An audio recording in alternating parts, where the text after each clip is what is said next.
Hello, YouTube fans, fans in general, people that are curious about nutrition. I want to talk about, can you get all the vitamins and minerals that you need from your diet? So when I was in university, getting my Bachelor of Science in Nutrition, and learning that we were told time and time again, vitamins are unnecessary, and if you have a balanced diet, whatever that means, every country has a different idea of what a balanced diet is, that you get all the vitamins and minerals that you need. Yes, you'll get enough vitamins and minerals that you need to survive, but it won't be optimum from a diet. Now, I eat phenomenally well, amazingly, and I still take a lot of vitamins and minerals. I mean, A to Z, I'm taking them all. If you're in the States, it's A to Z. In Canada, A to Z. In the UK. So I take a lot of stuff. Now, if you want to minimize what you're taking to bolster up your diet, like why is it that our diet cannot give us enough vitamins and minerals?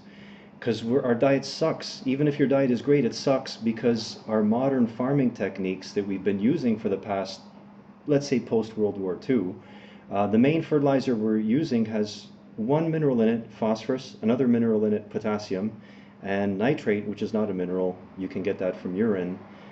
In fact, urine makes a great fertilizer, but you have to dilute it so that you don't burn the plant. So we're putting in two minerals. Now, where are those plants getting their calcium from? Because it's not in modern fertilizer. Where are those plants getting their magnesium, their zinc, their manganese, their selenium, their molybdenum, their sulfur, their silica, and a whole bunch of other essential nutrients, their iodine? Not really from the soil. So we have malnourished plants that are leading to malnourished people. All right, so the average person is just malnourished. If you're eating organic, then you're getting organic malnourishment. And if you're eating commercial, then you're getting malnourishment with some added poisons. So what can you do to add things back? I mean, if you're not a nutritionist like myself and know how to put everything back, or if you know all that, but you just don't feel like taking, so many pills a day, seaweed is the bomb, okay? This is some Canadian seaweed in flakes. So you can get like flaked up dulse, kelp. This is flakes of nori. Those little things that look like chip bags and you get like nori squares out of them, not so much minerals in there because it's been rinsed and toasted. Toasted isn't a problem, but the rinsing part is a problem. Seaweeds that are flaked seaweeds are just dried and flaked, and you can throw them on your food. I use about, I'd say, 1 tablespoon per day, so I don't know, hard to see, but like about let's say this much on my food. Tastes quite nice. And seaweed, the sea has every mineral that is known for human nutrition to be essential. Seaweed has them all. And the sea never loses its minerals. When minerals are leached off the land into the rivers, where do the rivers flow? Into the sea. So the sea is a giant receptacle of minerals.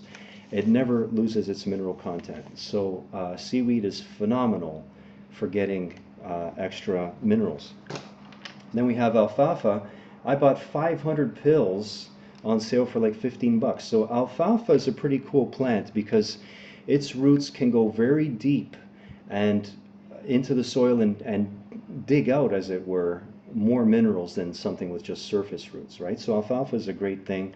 I take 5 to 10 alfalfa pills a day, and it's just a dried up vegetable, right? So who's going to tell you like, oh, you're overdosing on broccoli? So alfalfa pills is cheap. This one happens to be organic, and 15 bucks for 500 pills. You take 10 a day, like that's pretty cheap insurance. So if you want to get more fancy about it, then you can go on my site, anthonydipasquale.com. You can send me questions. I can try to address some of them in my YouTube videos. So short answer, no, you cannot get an optimum amount of vitamins and minerals from your food. Now, I talked about minerals. The mineral content of the soil and the mineral content of the plant will determine the ability of the plant to synthesize the vitamins that it does. So because of the lower mineral status, we have less vitamins.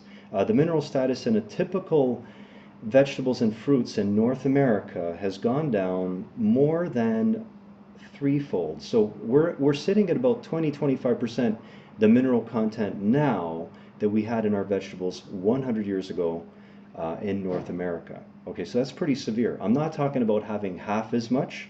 I'm not talking about having a third as much. I'm talking about having about 20-25% at best as much minerals now in our food as we had about 100 years ago. So we got to bolster up the mineral content with hard mineral water, which I drink. I add trace minerals to my water. That product comes from Utah. I take a lot of seaweed and I take a lot of alfalfa. So there's a little snippet. I tried to keep it short, but I didn't do a great job of keeping it short, but hopefully it was informative, and thank you for tuning in.